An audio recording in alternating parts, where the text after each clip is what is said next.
Vidi chiroyli, juda qizil shirin. Lubay bozorga olib borsangiz ham olmay ketmaydi. Tarvuzimiz 3-aprelda ko'chatni olib kelib dalaga o'tkazildi. Ko'chatni olib kelib ekilgan, mana nasib bo'lsa 23-iyun, 22-iyun bo'lyapti. Tarvuzimiz pishib yetildi.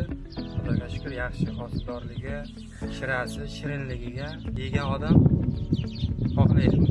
Bu navda nimasi yoqdi sizga? Bu sortni yoqqani nimasi? Vidi chiroyli, juda qizil shirin tarvuz bor-ku. Masalan, Lubay bozorga olib borsangiz ham yedirib ko'rsatsangiz olmay ketmaydi. Palagi baquvvat. Hech qanday kasal ham bo'lgani yo'q, hosildorligi yaxshi, tonnasi ham yaxshi. Bozor bob tarvuz. Pishib yetilish muddati qancha vaqt talab qildi?